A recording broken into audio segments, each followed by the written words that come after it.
Hello friends. तो अब आपको पता है हम लोगों ने कहाँ तक पढ़ लिया था। हम लोगों ने यहाँ तक पढ़ लिया था, दिल्ली सल्तनत के बारे में हम लोग पढ़ रहे थे। ठीक है। तो दिल्ली सल्तनत की स्टार्टिंग करने से पहले प्रीवियस ईयर की वीडियो जरूर देख लीजिएगा आप, जो मैंने डाली है अपने चैनल पर। ठीक है। लेकिन फिर भी मैं आपको एक रीकैप करा दे रहा हूँ। हम लोगों ने यहाँ से पढ़ा था कि जो मोहम्मद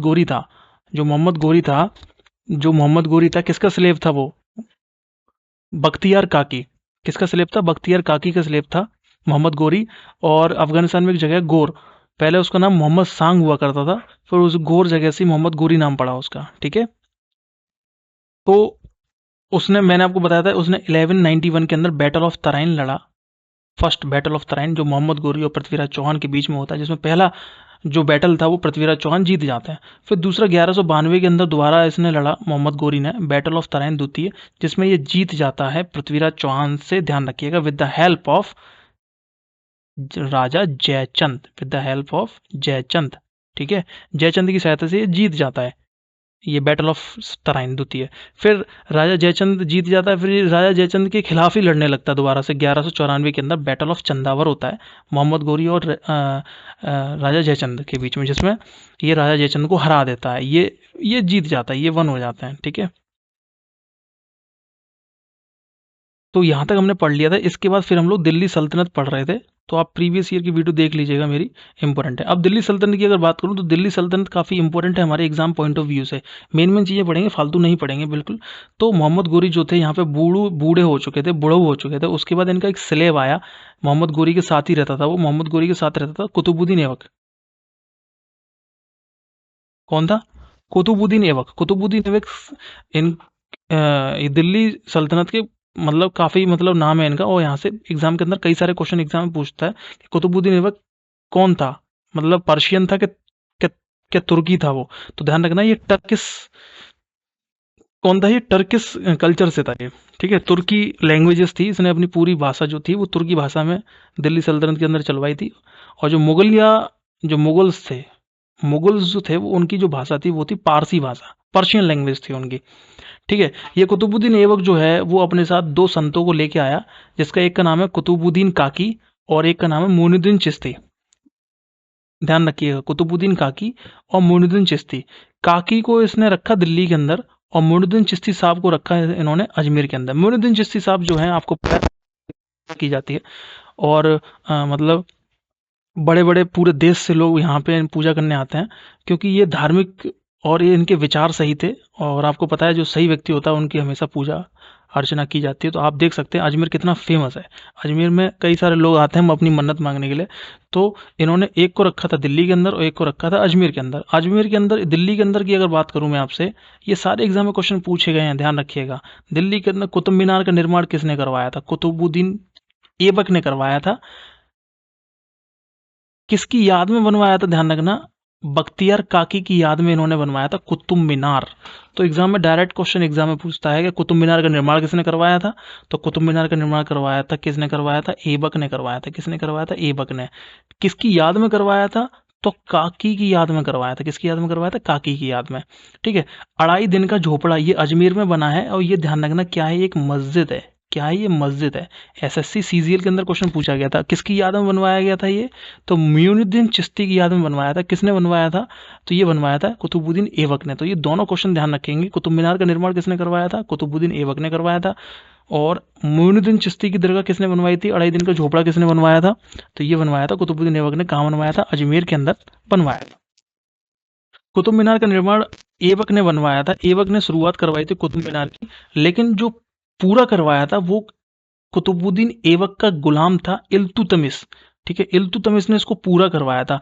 और जो रिनोवेट होता है, मतलब जर्जर भूमि हो जाती है, जर्जर बिल्डिंग हो जाती है, तो उसको पूरा दोबारा से बिल्डिंग बनाने का काम किसने करवाया था? फिरोज शाह तुगलक।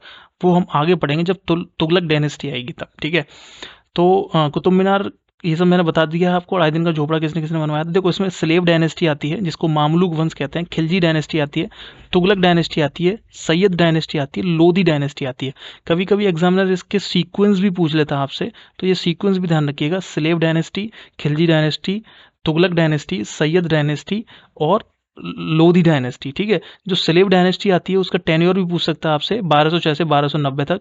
ये 1290 से 1320 तक खिलजी डायनेस्टी होती है। 1320 से 1414 तक आपको तुगलक डायनेस्टी देखने को मिलती है। सैयद डायनेस्टी 1414 से लेके 1450 तक रहती है।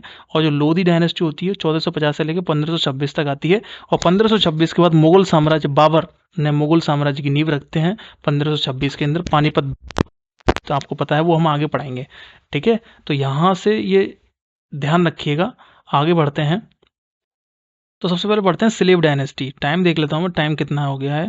अभी तो काफ़ी टाइम है, ठीक है। स्लेव डायनेस्टी की बात करें तो स्लेव डायनेस्टी का टेन्योर ध्यान रखिएगा। स्लेव डायनेस्टी 1206 से लेके 1290, 1206 से लेके 1290 तक स्लेव डायनेस्टी चलती है। ध्यान रखिएगा स्लेव डायनेस्टी। स्लेव डायनेस्टी की अगर बात करें, फाउंडर कौन थे स्लेव डायनेस्टी के, तो कुतुबुद्दीन ऐबक जो थे। गुलाम वंश के फाउंडर कौन थे, कुतुबुद्दीन ऐबक। डायरेक्ट एग्जामिनर आपसे पूछेगा गुलाम वंश के संस्थापक कौन है, कुतुब, ठीक है। इन्होंने कभी भी एक्सेप्ट नहीं किया सुल्तान का टाइटल, ये इंपॉर्टेंट है। इन्होंने कभी भी सुल्तान का टाइटल एक्सेप्ट नहीं किया। इन्हें मलिक कहते थे, या फिर हम लोग लाख बख्श के नाम से हम लोग जानते थे इनको। किसको, कुतुबुद्दीन ऐबक को। इंपॉर्टेंट है, ध्यान रखिएगा। और उन्होंने कैपिटल जो बनाई थी वो लाहौर को बनाई थी, दिल्ली को कैपिटल नहीं बनाया था, क्योंकि इन्हें डर था क्योंकि इनके ऊपर हमले हो सकते हैं, इसलिए उन्होंने कोई भी टाइटल नहीं लिया किसी भी तरीके का। तो कुतुबुद्दीन ऐबक के बारे में हम लोग बात कर रहे हैं, और हम स्लेव डायनेस्टी की बात कर रहे हैं, जिसका टेन्योर 1206 से लेकर 1290 के बीच में है, ठीक है। इन्होंने क्या क्या बनवाया था, कुतुब मीनार का निर्माण करवाया था, जो कि दिल्ली के अंदर स्थित है, और काकी की याद में बनवाया था, कुतुबुद्दीन काकी की याद में, ठीक है। और कुतुबुल इस्लाम बनवाई थी इन्होंने, इंडिया की फर्स्ट मस्जिद भी बोलते हैं कुतुबुल इस्लाम को, ठीक है। और इन्होंने 2.5 दिन का झोपड़ा बनवाया था, मोइनुद्दीन चिश्ती की याद में, अजमेर के अंदर बनवाया था। ऐबक की अगर बात करें, Aibak introduce Turkish culture in India. तो जैसा कि मैंने आपको बताया था, ये टर्किश था ही, तो इसने तुर्की कल्चर को अपने इंडिया के अंदर इंट्रोड्यूस करवाया था, ठीक है। और ऐबक की जो मृत्यु हो गई थी वो 1210 के अंदर हो गई थी, ड्यूरिंग प्ले ऑफ चौगान, यानी कि चौगान घोड़े से गिरकर चौगान खेलते वक्त इसकी मृत्यु हो गई थी। तो ये क्वेश्चन कई बार एग्जाम में क्वेश्चन पूछा गया है कि ऐसा वो कौन सा शासक था जिसकी चौगान खेलते समय मृत्यु हो गई थी, चौगान घोड़े से गिरकर मृत्यु हो गई थी। तो वो था कुतुबुद्दीन ऐबक, ठीक है। तो कुतुबुद्दीन ऐबक की अगर बात करें तो इसका जो टेन्योर 1206 से लेके 1210 तक ही इसने शासन कर पाया। उसके 1210 में ये इसकी मतलब ये डाइज हो जाता है।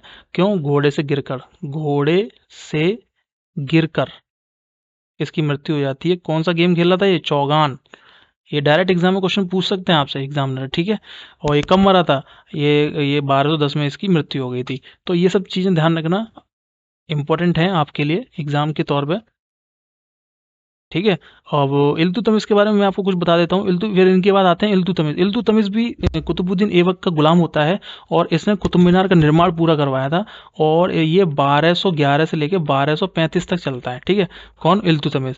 फर्स्ट सुल्तान ऑफ दिल्ली सल्तनत, फर्स्ट सुल्तान ऑफ दिल्ली सल्तनत, यानी कि इन्होंने सुल्तान का टाइटल ले लिया था।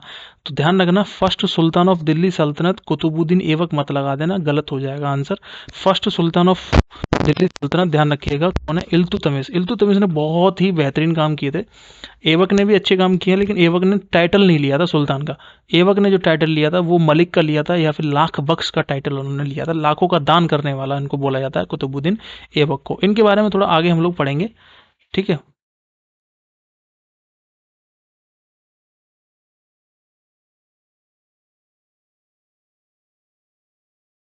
हम लोग इनके बारे में बाद में पढ़ेंगे, अगली क्लास में पढ़ेंगे। 10 मिनट की क्लास होती है, 10 मिनट हो चुके हैं लगभग, ठीक है। तो देख लेते हैं कितना मिनट रह गया है। चलो पढ़ लेते हैं, 1 मिनट रह गया है अभी, ठीक है। और the real founder of Delhi सल्तनत की कौन है, रियल फाउंडर ऑफ दिल्ली सल्तनत के इल्तुतमिश है, ध्यान रखिएगा। और डिफीटेड आराम शाह, इन्होंने आराम शाह को हराया था। इल्तुतमिश ने आराम शाह को हराया था। इन्होंने कैपिटल जो बनाई थी दिल्ली बनाई थी, ठीक है। अब मैं अगली क्लास में मैं दोबारा इसको वो करा दूंगा, ठीक है। और इस्टेब्लिशमेंट इन्होंने किया था चालीसा चहलगानी। अपनी सेफ्टी के लिए इल्तुतमिश ने चहलगानी यानी कि 40 दलों का जोड़ा, मतलब 40 दलों का दल बनाया था। तो एग्जाम में कई बार क्वेश्चन पूछता है कि चहलगानी या चालीसा किसने बनवाया था, तो इल्तुतमिश ने बनवाया था, ध्यान रखिएगा, इंपॉर्टेंट है। कंप्लीट कुतुब मीनार, कुतुब मीनार का जो स्टार्टिंग करी थी वो कुतुबुद्दीन ऐबक ने करी थी, लेकिन कंप्लीट किसने करवाया था, कुतुब मीनार ने कंप्लीट किसने कंप्लीट करवाया था, कंप्लीट करवाया था इल्तुतमिश ने। किसको कंप्लीट करवाया था? कुतुब मीनार को कंप्लीट करवाया था, ठीक है। और लॉन्च्ड एकता सिस्टम। एकता सिस्टम क्या होता था कि जो जमीन हुआ करती थी ना, जमीन को बांटने का जो काम होता था ना, वो एकता सिस्टम हुआ करता था उस टाइम, ठीक है। तो एकता सिस्टम एग्जाम में क्वेश्चन पूछेगा, एकता सिस्टम किसने लॉन्च किया, या चालीसा